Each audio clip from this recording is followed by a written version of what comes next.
अब एक बात सावधानी से सुनिएगा।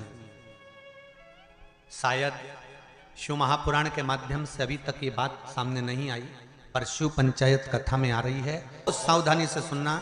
एक प्रश्न हमारे भीतर खड़ा होता है, जब हम सूर्य नारायण भगवान को अर्घ देते हैं, जल चढ़ाते हैं, तो वो जल पृथ्वी पर जब गिरता है तो उसके छींटे हमारे शरीर पर लगते हैं। क्या वो ठीक है? क्या वो श्रेष्ठ है? तो शिव महापुराण की कथा कहती है, जब हम सूर्य को अर्घ देते हैं, सूर्य को जल चढ़ाते हैं, वो पानी जब पृथ्वी पर गिरता है, उसके छींटे हमारे शरीर पर लगते हैं, तो वो श्रेष्ठता का भाव निर्मित करते हैं। वो गलत नहीं हो सकता। कारण अब वो भी समझ लीजिए।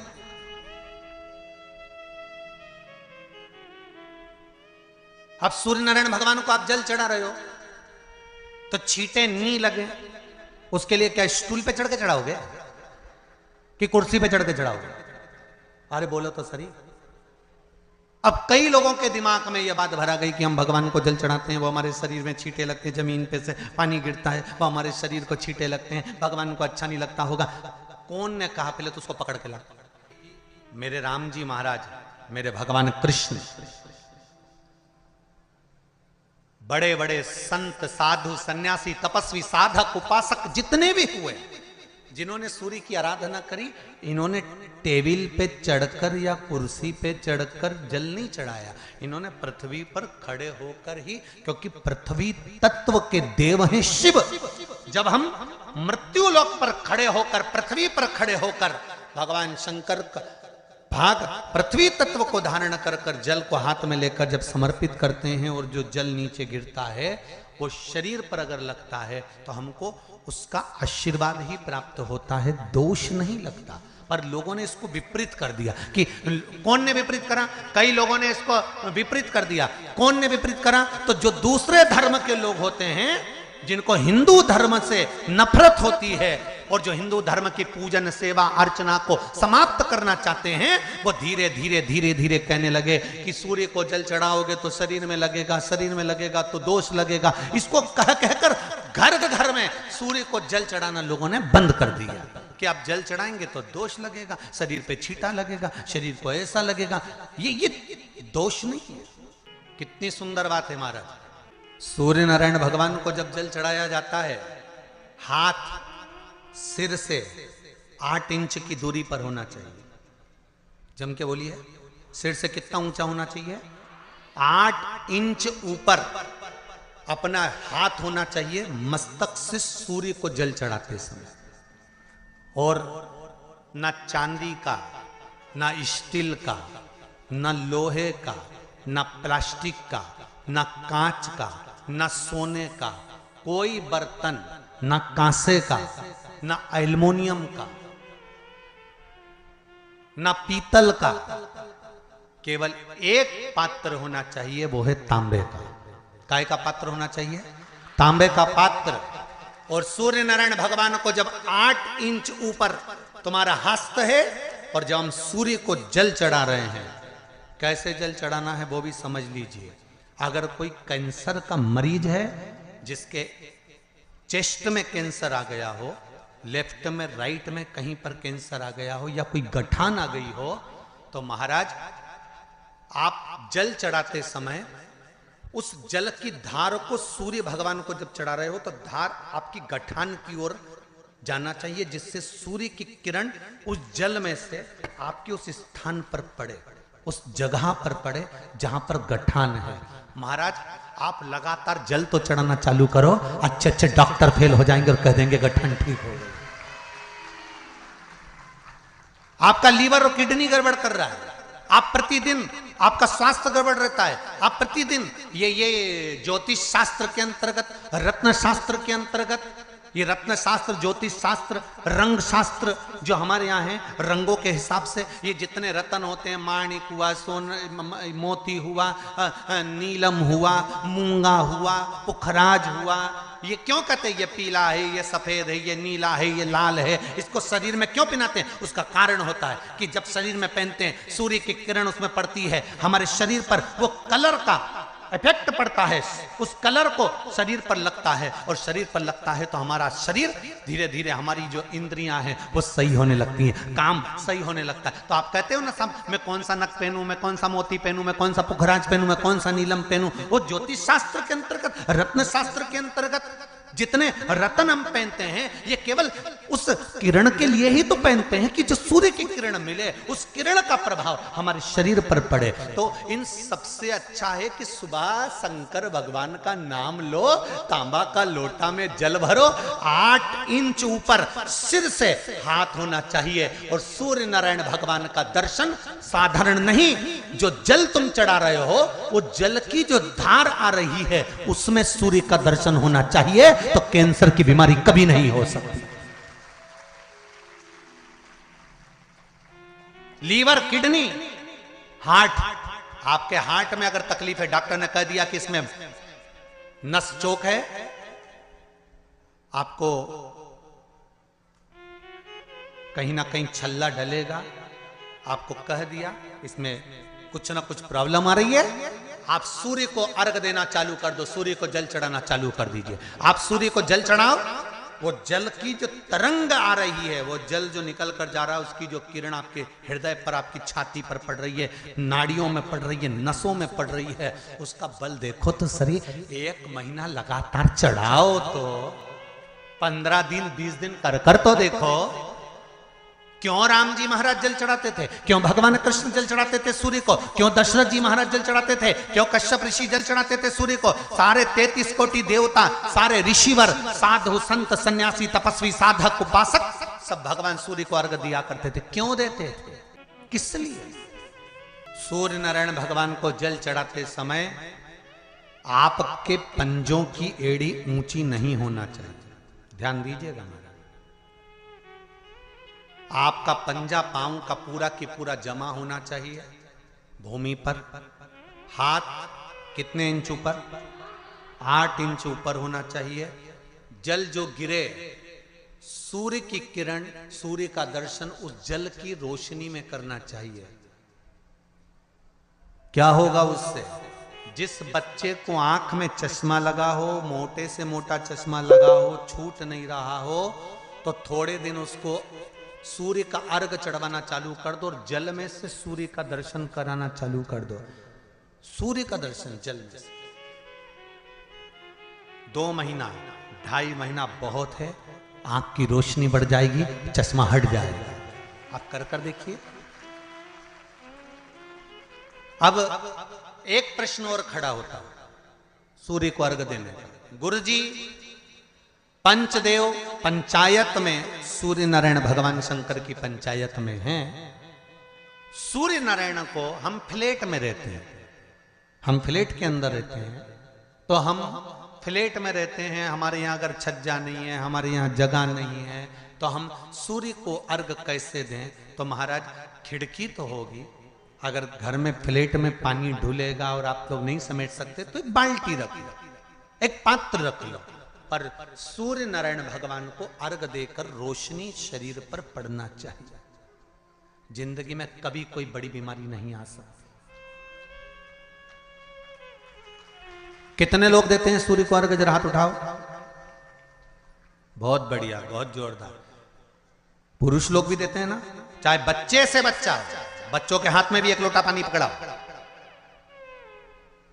घर में छोटे बच्चे हो ना, उनको तांबे का लोटा दो, पानी दो, जा बाहर खड़े हो जा, 1 लोटा पानी चढ़ा के। पहले दिन आप स्वयं बच्चे के साथ बाहर खड़ी हो, ओटले पर, घर के बाहर खड़ी हो, छत पे खड़ी हो या घर के बाहर खड़ी हो, और बच्चे से कह लो चढ़ाओ बेटा, देखो ऐसा हाथ 8 इंच ऊपर करिए, तांबे का लोटा लेकर पानी धीरे धीरे डोलना है, जैसे वो स्लो मोशन के सीन नहीं होते नाटक में, ये एकदम धीरे धीरे, बस नहीं तो मालूम पड़े छोरा छोरी एक साथ उंडेल के अंदर नहीं।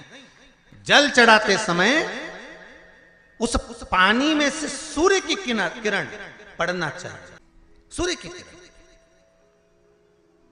एक बात और कहना चाहूंगा, अगर आप लोग स्वीकार करेंगे तो, अगर कहीं आपको लगता हो कि बच्चा पढ़ने में कमजोर है, विद्या में कमजोर है, रिजल्ट अच्छा नहीं आ रहा, पढ़ने में कमजोर है, वो पढ़े अपनी जगह पढ़े, वो कार्य करे अपनी जगह करे, मेहनत करे अपनी जगह करे।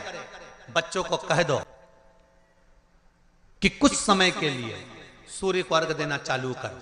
सूर्य की किरण जहां पर ब्राह्मण या हिंदू धर्म का व्यक्ति मस्तक पर तिलक लगाता है, भुकुटियों के बीच में उस सूर्य की किरण इस भुकुटी के बीच पड़ना चाहिए, परंतु पानी कम से कम ना करते हुए स्लो मोशन में धीरे धीरे गिरना चाहिए, एकदम धीरे धीरे। तो यहां एक रेखा सूर्य की किरण से पड़ती है। सूर्य नारायण भगवान को स्टील के लोटे से या चांदी के लोटे से या पीतल के लोटे से या प्लास्टिक के लोटे से या कांच के बर्तन से जल चढ़ाने से आयु छिन्न होती है। क्या समाप्त होती है? आयु। और सूर्य नारायण भगवान को अगर तांबे के लोटे से जल दिया जाता है तो आयु की वृद्धि होती है, और दिन भर में अगर कोई काम अटकने वाला है तो वो काम का रास्ता खुल जाता है और शरीर की बीमारी समाप्त हो जाती है। शरीर की बीमारी समाप्त हो जाती है। एक नियम बना लो कि हमारे शरीर को, क्योंकि दिन भर हम दुकान पे बैठे रहते हैं, नौकरी में लगे रहते हैं, सर्विस में लगे रहते हैं, अगर मुंबई, पूना, चेन्नई, मद्रास आदि का अधिक बड़ी बड़ी सिटियों में लोग रहते हैं तो उनको ऑफिस जाना पड़ता है। सवेरे से जल्दी उठते हैं, काम करते हैं, दिन भर ऑफिस में लगे रहते हैं। व्यापार करने वाला व्यक्ति व्यापार करता रहता है, नौकरी करने वाला व्यक्ति नौकरी करता रहता है, धंधा करने वाला व्यक्ति धंधा करता रहता है, ठेला चलाने वाला, गाड़ी चलाने वाला गाड़ी चलाता रहता है। घर की माताओं को एक नियम चालू कर देना चाहिए। क्या नियम? क्योंकि जान है तो जहान है। बोलो सही है कि गलत है? शरीर में रोग आ गया, बीमारी आ गई, और तुमने 5 लाख रुपए महीना भी कमाया, मान लो, एक सरल भाषा में समझ लो, 5 लाख रुपए महीना तुम कमा रहे हो, 4 लाख रुपए महीना तुम कमा रहे हो, और शरीर में बीमारी आ गई। अब वो 5 लाख रुपए तुम्हारे कमाए हुए किसी काम के हैं क्या? हॉस्पिटल में जाओगे, दवाई में, गोली में, जांचों में वो समाप्त होते चले जाएगा। तुमने कमाया किसके लिए था? अपने बच्चों के लिए। मेहनत किसके लिए करी? अपने बच्चों के लिए। परिश्रम किसके लिए करा? आगे बढ़ने के लिए। और मालूम पड़ा कि तुम बीमार पड़ गए, जितना तुमने कमा कर जोड़ा था वो सब तुम्हारी बीमारी में लग गया। तो ऐसा कमाना कोई फायदे का है क्या? कमाओ, दिल से कमाओ, जितनी तुम्हारी कैपेसिटी है उससे दुगना कमाओ, पर उसके साथ एक काम चालू करो कि तुम अंतिम क्षण तक, जब मौत तुम्हारे दरवाजे पर आए, तुम्हारी उम्र जब पूरी हो, तब तक भी तुम बीमार नहीं पड़ो। उसके लिए एक काम चालू कर दो। हमें तांबे के लोटे में पानी भरना है, सिर से 8 इंच ऊपर रखना है, सूर्य को अर्घ देना है, और जो पानी नीचे गिरेगा उस पानी में से सूर्य का दर्शन करना है। वो पानी जब हमारे शरीर के इस हृदय रेखा के सम्मुख से, इस कपाल रेखा के बीच में से, मध्य से उस पानी की धार जब सूर्य की किरण देगा तो हमारे शरीर में कोई बड़ी बीमारी, ना कैंसर, ना लीवर, ना किडनी, कोई अटैक पटैक आ ही नहीं सकती। मेरा बच्चों से भी निवेदन है कि आप अपने पापा से कहो, आप अपनी मम्मी से कहो, और बड़ों से निवेदन है वो अपने बच्चों से कहो। बुजुर्ग माताओं से निवेदन है, अगर आप अपने बच्चों को सुखी देखना चाहती हो, बीमारी में पैसा नहीं लगाना चाहती, आप अपने बच्चों को अंत समय अपनी आंखों से उसको तड़पता हुआ नहीं मरना देखना चाहती, तो सूर्य को अर्घ देना चालू कर दो।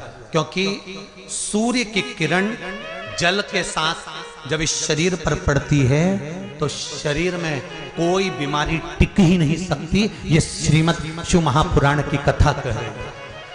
ये ज्योतिष शास्त्र कहता है, रंग शास्त्र कहता है। हमारे जितने ज्योतिष शास्त्र हैं, रंग शास्त्र हैं, नग बताते हैं, मोती बताते हैं, नीलम बताते हैं, पन्ना बताते हैं, ये सब क्या पहनाते हैं? रंग का क्यों पहनाते हैं? क्योंकि रंग का इफेक्ट इस शरीर पर पड़ता है। कपड़े कौन से कलर के पहन रहा है उसका इफेक्ट इस शरीर पर पड़ता है।